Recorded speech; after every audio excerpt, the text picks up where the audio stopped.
কেমন আছেন সবাই? আশা করি ভালো আছেন। আজকে রবিবার, আজকে প্রথম রিভিউ নিয়ে হাজির হয়েছি। আজকে ভাবলাম করব না, সকালেই মানে পিডিএফ তো সবাইকে দিয়ে দিয়েছি সকালে, বাট আজকে এনার্জি পাচ্ছিলাম না, বাট পরে ভাবলাম করে ফেলি।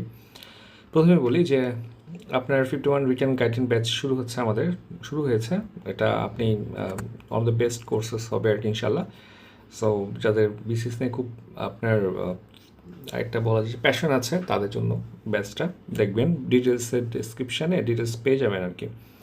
দেখেন, 25 কোটি বৃক্ষরোপণ কর্মসূচি উদ্বোধন শেষে প্রধানমন্ত্রী বলেছেন, আমাদের সন্তানদের বুক ভরে শ্বাস নিতে একটি করে গাছ লাগাই। দেখেন, এটাকে আপনি কোট করতে পারবেন যে ট্রি প্ল্যান্টেশন নিয়ে যদি কোনো কোটেশন বা এই টাইপের ক্লাইমেট নিয়ে যদি, এনভায়রনমেন্ট নিয়ে, গ্লোবাল ওয়ার্মিং নিয়ে যদি কোনো রিটেন কোশ্চেন আসে, আপনি কিন্তু এটা কোট করতে পারবেন। ঠিক আছে? তার মানে হচ্ছে গভর্নমেন্টের যেই আপনার 25 কোটি আপনার বৃক্ষরোপণ কর্মসূচি যে উদ্বোধন করে, এটা কিন্তু হচ্ছে আপনি মানে সরকারের যে গৃহীত পদক্ষেপ সেখানে আপনি দিতে পারবেন। কেমন? অর্থনীতির লক্ষ্য পূরণে বড় বাধা বঙ্গুর ব্যাংক খাত, একটু পড়বেন এগুলো। দেখেন, বাংলা এখন থেকে অর্থনীতি হবে বিনিয়োগ নির্ভর, এটা হচ্ছে আমাদের অর্থমন্ত্রী বলেছেন। সো এটা কিন্তু হচ্ছে আপনি অবশ্যই দেখবেন যে বিনিয়োগ নিয়ে বেশি পরীক্ষার প্রশ্ন আসতেছে। আচ্ছা, এখানে তেমন কিছু আর নাই আজকে। ব্যাপারে একটু মানে ডেটা কমন হয়েছে। দেখেন, হামের উপসর্গ নিয়ে আরও 5 শিশুর মৃত্যু হয়েছে। বিনিয়োগে আস্থা ফেরাতে স্থিতিশীলতার বার্তা। দেখেন, যে বিনিয়োগ সম্মেলন করা হচ্ছে, বিনিয়োগ মানে এবার কিন্তু বিনিয়োগ নিয়ে প্রচুর একটা ফোকাস আসছে। বিনিয়োগ খুবই গুরুত্বপূর্ণ আমাদের জন্য আর কি, বুঝছেন? তো বিনিয়োগ বেসড ডেটাগুলো আপনি একটু মাথায় রাখবেন। রাজধানীর একটি হোটেলে হচ্ছে রাজধানীতে একটি বিনিয়োগ সম্মেলন উদ্বোধন করতে গিয়ে পররাষ্ট্রমন্ত্রী খলিলুর রহমান হচ্ছে এই কথা বলেন। যাই হোক, তাই পররাষ্ট্রমন্ত্রী আপনার শামা ওয়াহিদ ইসলাম বলেন, পররাষ্ট্র প্রতিমন্ত্রী বলেন, বিদেশি বিনিয়োগকারীদের আকৃষ্ট করতে ও তাদের যে কোনো সংকট সমাধানে আন্তরিকভাবে কাজ করবে পররাষ্ট্র মন্ত্রণালয়। 4 নম্বর পেজে দেখি, এখানে তেমন কিছু নেই। 5 নম্বর দেখেন যে আপনার জলের ঘড়ি পাল্টে দেবে খোকাবাবু এল নিনো। এটা কিন্তু খুব মানে পড়বেন অবশ্যই। এল নিনো নিয়ে প্রচুর কথাবার্তা হচ্ছে, সেপ্টেম্বর পর্যন্ত প্রচুর গরম থাকবে। আর এখানে মজার ব্যাপারটা হচ্ছে আপনার ওই মানে টাইগ্রিস ইউফ্রেটিস এই এলাকাটা বা হচ্ছে আপনার যে মেসোপটেমিয়ার সভ্যতার কথা আছে, এই জিনিসটা খুব মজা লাগে আমার। আপনারা হচ্ছে একটু পড়বেন আর কি, বুঝছেন? দেখেন, মেসোপটেমিয়ার বিখ্যাত ফার্টাইল ক্রিসেন্ট বা চন্দ্রাকৃতি উর্বর ভূমির ভাগ্যে পানি চড়ত অফুরান তবে অসময়ে। এটা পড়বেন আর কি। এটা আসলে একটু নলেজ গেইন করার জায়গা আর কি। মানে অ্যাকচুয়ালি এখানে হয়তো আপনার পরীক্ষায় আসবে এমন না, বাট আপনি প্রচুর নলেজ পাবেন আর কি। এটা পড়ে দেখবেন। 6 নম্বর দেখি আমরা। 6 নম্বরে তেমন কিছু নাই পরীক্ষায় আসার মতো। দেখেন, কবিতায় নতুন নান্দনিকতা প্রতিষ্ঠা করেছেন শামসুর রহমান। শামসুর রহমান আপনার বাংলা একাডেমি একটা সেমিনার হয়েছে। দেখেন, শামসুর রহমান ছাড়াও বদরুদ্দিন ওমর, শহীদুল জহির এবং আব্দুল হককে নিয়ে গতকাল সেমিনার অনুষ্ঠিত হয়েছে। তার মানে হচ্ছে এই রাইটাররা হচ্ছে খুবই গুরুত্বপূর্ণ, আমাদের জন্য একটু পড়ে নিতে হবে। চুক্তি সই আজ হতে পারে। আজ এখন পর্যন্ত আমি নিউজ পাই নাই চুক্তি সইয়ের, তবে হচ্ছে সবচেয়ে গুরুত্বপূর্ণ ব্যাপার হচ্ছে আপনার যে দুইটা ব্যাপার, যে ইরান কিন্তু লাভবান হচ্ছে, কারণ ইরান যেটা চাইছে যে ওদের যে আটকে থাকা $25 বিলিয়ন তারা ফেরত চাচ্ছে, সেটার একটা গ্যারান্টি দিচ্ছে। এবং এখনই এই চুক্তিতে ইরানকে নিউক্লিয়ার নিয়ে কোনো ডিল করতে হবে না, সেটার জন্য আপনাকে টাইম দেওয়া হবে 30 ডেজ বা 60 ডেজ, সেই সময় আবার আলোচনা হবে।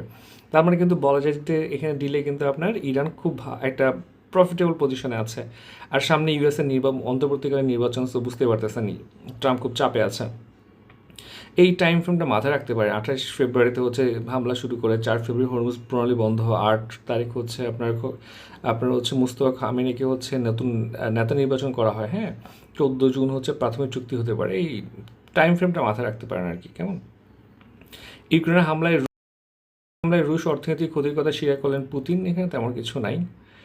আচ্ছা, দেখেন, বাজেটের নতুনত্ব প্রমাণিত হবে বাস্তবায়নে। আজকের এটা কিন্তু পড়বেন, বুঝছেন? পুরোটাই পড়বেন। আমি পুরোটা পড়েছি, কিছু জিনিস নিয়ে আসছি। যেমন বিশেষ করে 3R কৌশল, তার 3R কৌশলটা আমার পড়তে হবে। তারপরে হচ্ছে ফ্যামিলি কেয়ার, সৃজনশীল অর্থনীতি নিয়ে প্রচুর কথাবার্তা হচ্ছে ভাই। সৃজনশীল অর্থনীতি দেখবেন এই কোনো পরীক্ষায় চলে আসছে। খেলাধুলা ভিত্তিক অর্থনীতি, ঠিক আছে? তারপর হচ্ছে বিয়ে নিয়ন্ত্রণকরণ, এই টার্মগুলো একটু মাথায় রাখবেন, ঠিক আছে? তারপর হচ্ছে উচ্চ প্রবৃদ্ধির আশা, মানব সম্পদ বিনিয়োগ, তারপরে বেসরকারি খাতে নির্ভরতা, রাজস্ব বাড়ানোর প্রতিশ্রুতি থাকছে এই বাজেটে। এগুলো একটু ধারণা রাখবেন এখানে কী বোঝাচ্ছে। ওকে, দেখেন, এনবিআর সমস্যার লক্ষ্য কম হওয়ার কারণে নয়, সমস্যা হচ্ছে কাঠামোগত। এগুলো একটু পড়ে বুঝতে হবে আপনাকে, বুঝছেন? সো আপনি যখনই যেমন এখানে বলছে হচ্ছে আপনার ছোট ব্যবসা পাইকারি বিক্রেতা এসএমই মধ্যবিত্ত পেশাজীবীরা হচ্ছে চাপে পড়বেন। কেন চাপে পড়বেন, ঠিক আছে, এইগুলোই হচ্ছে আপনাকে বুঝতে হবে, এই সেন্সটা গ্রো করতে হবে। আপনার যদি কোনো সমস্যা থাকে গ্রুপে জানাবেন অথবা ভিডিও কমেন্ট করে জানাবেন, আমি সেগুলো নিয়ে পরে আবার ভিডিও বানাবো। বাট বাজেটের এবং ইকোনমিক্যাল টার্মগুলো এখনই পড়ে ফেলতে হবে আপনাকে, ঠিক আছে। দেখেন, ফ্যামিলি কার্ড সহ সামাজিক সুরক্ষা কর্মসূচি খাতে সরকার বরাদ্দ বাড়িয়েছে, ঠিক আছে।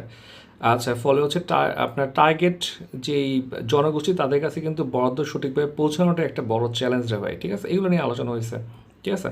সো এটা পড়বেন, আপনি নলেজ প্রচুর পারবে আর কি, ঠিক আছে। দেখেন, বিশ্ব ভাগ হয়ে গেছে কোন দিকে, নতুন শাসন ব্যবস্থা, G7 সম্মেলন। ওকে, G7 একমাত্র এশিয়া দেশ হচ্ছে জাপান। এটা নিয়ে আমার পরীক্ষায় প্রচুর প্রশ্ন আসে আর কি। G7 নিয়ে রিসেন্ট টাইমে আসলে এত বেশি কোশ্চেন আসতেছে না, কারণ হচ্ছে এখন মানে G7 কিছুটা গুরুত্ব হারায় ফেলছে আর কি। আচ্ছা, তেমন কিছু নাই। দেখেন, ব্র্যাক ব্যাংকের 30% লভ্যাংশ অনুমোদন করা হয়েছে। খুচরা ব্যবসায়ীদের উপর কর মূল্যস্ফীতি বাড়াবে, 1,000 টাকায় 2 টাকা বাড়াচ্ছে। বাজেটের পর স্বর্ণের দাম বাড়লো হচ্ছে 6,590 টাকা। সবচেয়ে স্যাড ব্যাপার হচ্ছে এটা। আবার মাঝখানে কমছিল 4,432 টাকা। মানে এটা মানে ওয়ার্ল্ড ওয়াইড কিন্তু দাম কমতেছে, বাংলাদেশের দাম বাড়ায় দেওয়া হয়েছে আর কি। আচ্ছা, পুশিনের চেষ্টা চলছে। এই হচ্ছে আজকে প্রথম আলো খুবই শর্ট একটা রিভিউ। আর সবাইকে অসংখ্য ধন্যবাদ।